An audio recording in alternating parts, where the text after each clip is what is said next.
Here. Great to have you joining me this morning for our 10 minutes of morning calm.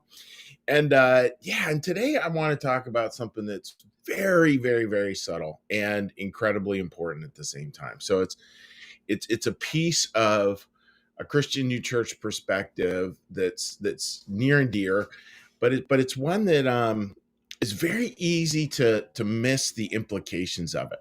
And it comes from this basic idea, which I really find incredibly powerful. This basic idea that in this story of creation, we have the moon, which we talked about on Friday. We have the sun, which we talked about on Thursday. We talked about both of those kind of representing like light coming into our life, love coming into our life, how God gives us those things. One for sort of helping us out in the daytimes of life, and one for helping us out with the night times. And I want to add a little bit more onto that because it was something pretty interesting as I was doing some reading, getting ready for this morning. And it's a very, very, very subtle one. So the sun and the moon, the basic concept is that even the moon is still lit up by the sun. Like it's still lit up by God's love. It's still enlightened by God's love. And the piece here, folks, that I think is incredibly important is this invitation to one. And the invitation to one is this. It's this idea that faith and love are inseparable. Faith and love are an inseparable oneness. I know someone last week had commented about what a big deal that is when you start to see that we're to develop a faith born out of love. And it's just in this day and age where we use the term love, I think a lot of the time, not badly, but we use it pretty glibly, like I love this, I love hot dogs, I love blah blah blah. This is a really significant thing.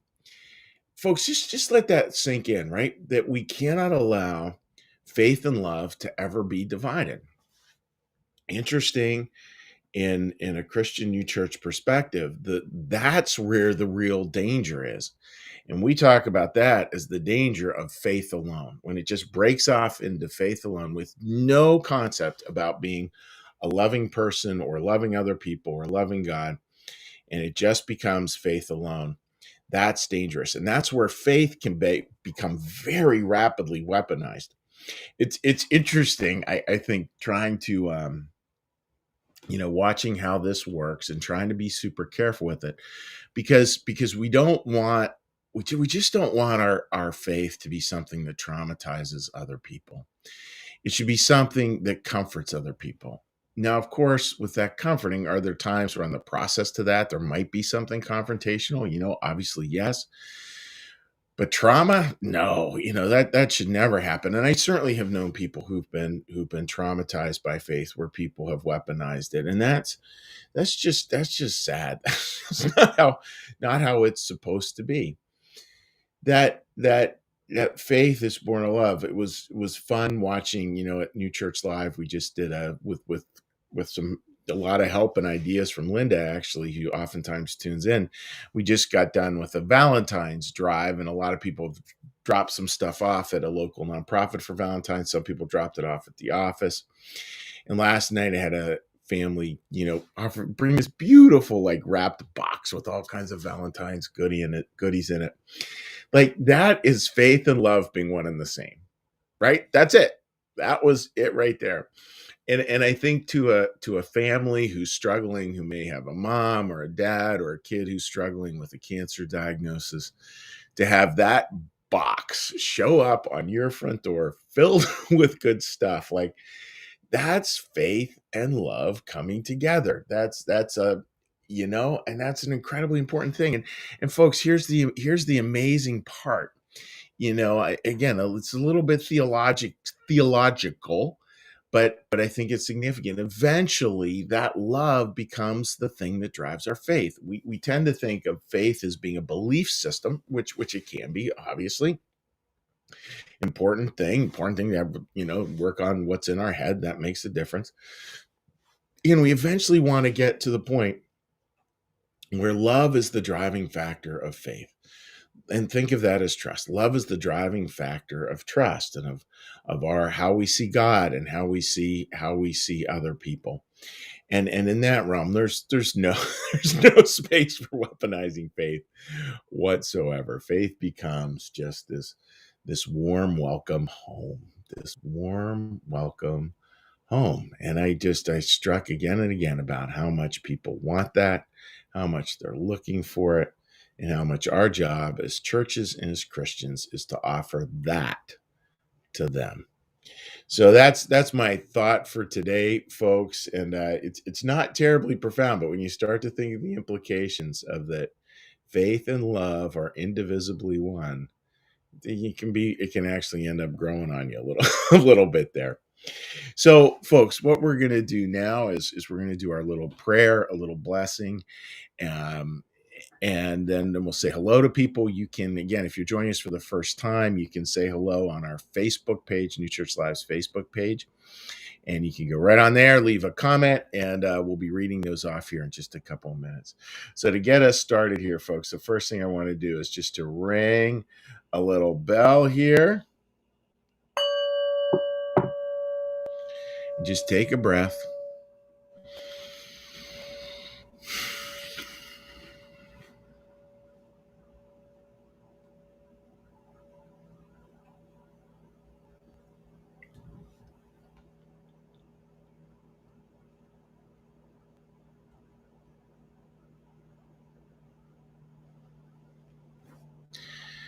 Be still and know that I am God. Be still and know that I am.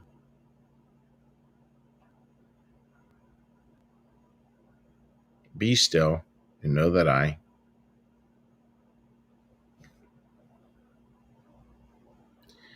Be still and know that.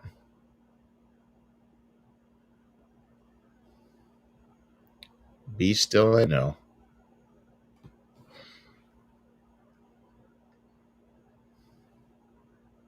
Be still.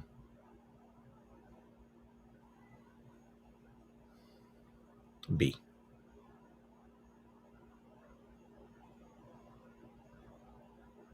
Our Father, who art in the heavens, hallowed be thy name.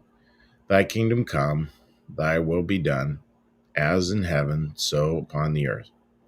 Give us this day our daily bread, and forgive us our debts, as we also forgive our debtors.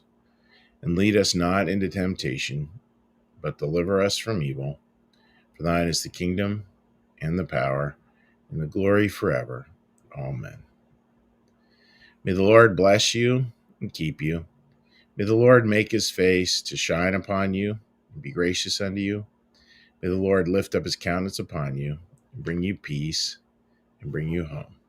Amen.